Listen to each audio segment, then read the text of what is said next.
नमस्कार, स्वागत है आपका हमारे चैनल में। मैं रानी गुप्ता आपके साथ बड़ी खबर सामने आ रही है। आपको बता दें कि 22 अक्टूबर यानी कि धनतेरस के मौके पर पीएम मोदी 75,000 लोगों को अपॉइंटमेंट लेटर्स देंगे।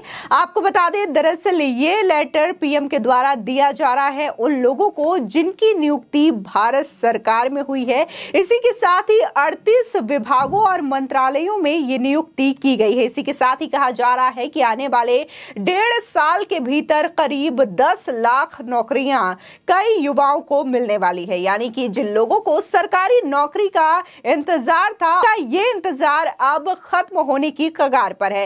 इसी के साथ ही उन विपक्षी लोगों को भी जवाब मिल चुका है जो बार बार हमेशा ही मोदी सरकार को युवाओं के रोजगार को लेकर के घेरते हुए नजर आते थे और ये कहते थे कि देश के युवा बेरोजगार बैठे हुए हैं, लेकिन मोदी सरकार को इस बात की चिंता नहीं है। तो उनके लिए ये करारा तमाचा से कम नहीं है। इसी के साथ ये कहीं ना कहीं केजरीवाल सरकार के लिए भी बड़ा झटका है, क्योंकि केजरीवाल सरकार लगातार जॉब देने के वादे कर रही है दिल्ली के युवाओं को, लेकिन अभी तक उनकी ओर से ऐसी कोई खबर सामने नहीं आई है। इसी के साथ ही देखने को मिल रहा है कि जिन प्रोफेसर्स की नियुक्ति, टीचर्स की नियुक्ति हुई है दिल्ली के अंदर, उन्हें भी ना तो उनके वेतन ठीक से मिल पा रहे हैं और ना तो समय पे मिल पा रहे हैं। इसको लेकर के कई टीचर्स ने टाइम पे धरना भी दिया है, लेकिन उनकी मांगों को ना तो दिल्ली के डिप्टी सीएम मनीष सिसोदिया सुनते हुए नजर आ रहे हैं और ना ही दिल्ली के सीएम अरविंद केजरीवाल उनकी बातों पर ध्यान देते हुए नजर आ रहे हैं।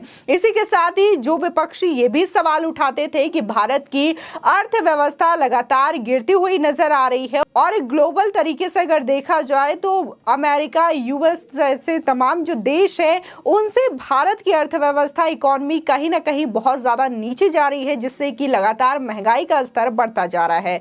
तो इसको लेकर के आपको बता दें कि आईएमएफ की जो एमडी है क्रिस्टालिना जॉर्जिवा, उन्होंने सीधे तौर पर कहा है कि जिस तरीके से पूरे ग्लोबल चीजों में देखा गया है कि क्या क्या नुकसान हुआ, पैंडेमिक का दौर रहा, इसी के साथ ही जिस तरीके से तमाम देश इस कगार पे हैं, इसके बावजूद भारत की अर्थव्यवस्था काबिले तारीफ है और भारत की अर्थव्यवस्था से उम्मीद की जा सकती है कि आने वाले समय में भारत की अर्थव्यवस्था और भी शानदार होगी। क्योंकि देखा जा रहा था कि कोविड के टाइम में भी पैंडेमिक का सिचुएशन था और भारत ने बहुत ही अच्छे तरीके से चीजों को मैनेज किया था, लॉकडाउन लगाया और साथ ही वैक्सीन का भी इजाद किया था। ये कहीं ना कहीं भारत के लिए एक प्रसिद्धि की बात थी और इसी के साथ ही देखने को मिला था कि जब वैक्सीनेशन का इजाद हुआ था तब कई लोगों को फ्री में वैक्सीनेशन हुआ था, कई लोगों का। इसी के साथ ही अभी भी ये प्रोसेस जारी है और फ्री में राशन भी बांटे गए थे, जिसको लेकर के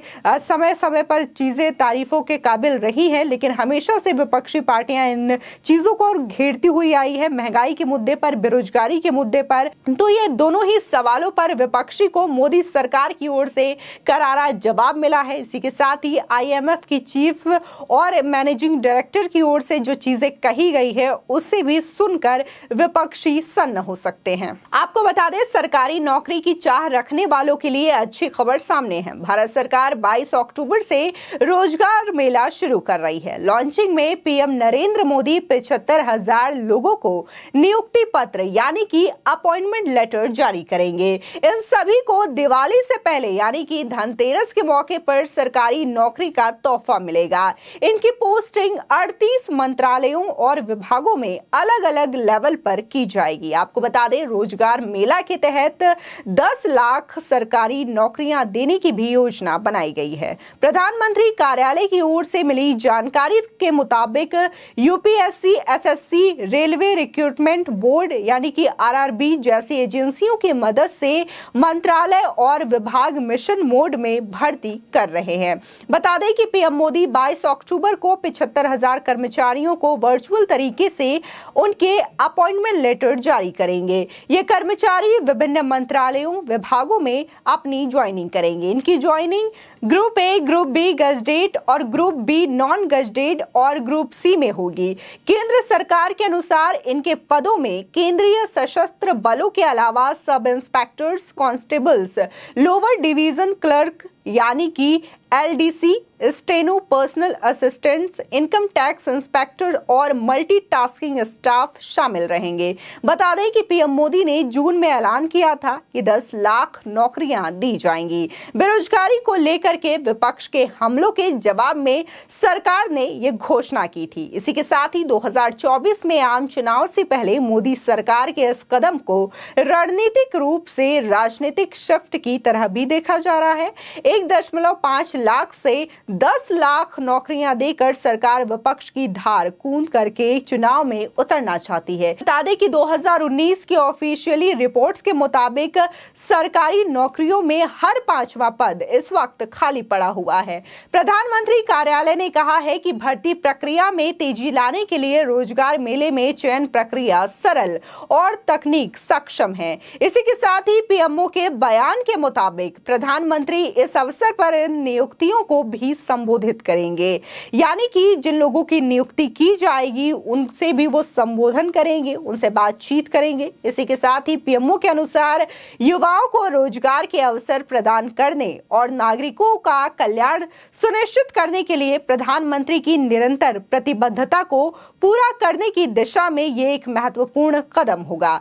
बयान में यह भी कहा गया है कि प्रधानमंत्री के निर्देश के मुताबिक सभी मंत्रालय और विभाग मिशन मोड में स्वीकृत पदों के खिलाफ मौजूदा रिक्तियों को भरने की दिशा में काम कर रहे हैं। इसी के साथ ही देश भर में चयनित की गई भर्तियां भारत सरकार के 38 मंत्रालयों विभागों में शामिल होगी। जिस तरीके से विपक्ष लगातार हमला कर रहा था, उसके पास 2 ही मुद्दे थे, महंगाई और बेरोजगारी। लेकिन देखने को मिल रहा है कि अब मोदी सरकार ने उनकी इसका भी समाधान कर दिया है और जिस तरीके से उन्होंने कहा था कि कई लोगों को जॉब देंगे, तो अब फाइनली आंकड़ा भी सामने आ गया है। और इसी के साथ ही 22 अक्टूबर को देखने को मिलेगा कि वर्चुअली तरीके से पीएम मोदी 75,000 लोगों को उनका अपॉइंटमेंट लेटर भी सौंपेंगे।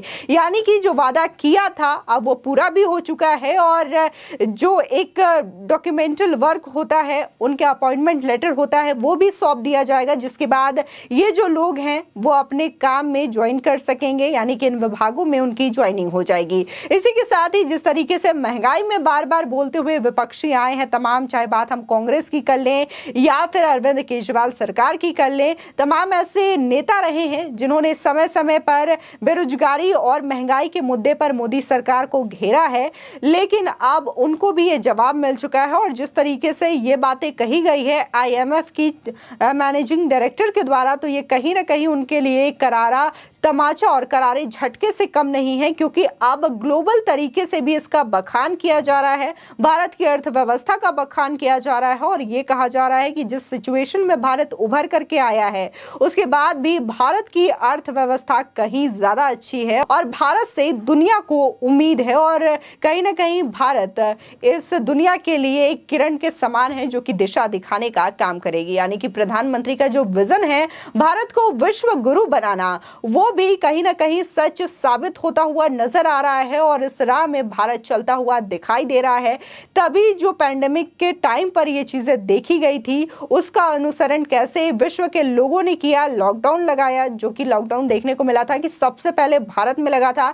इसी के साथ ही वैक्सीनेशन पर भी काम बखूबी तरीके से भारत में किया गया और आज देश की आधा से ज्यादा आबादी को वैक्सीनेशन लग चुका है और कोविड का जो टाइम था उससे अब जनता धीरे धीरे उभरती हुई नजर आ रही है।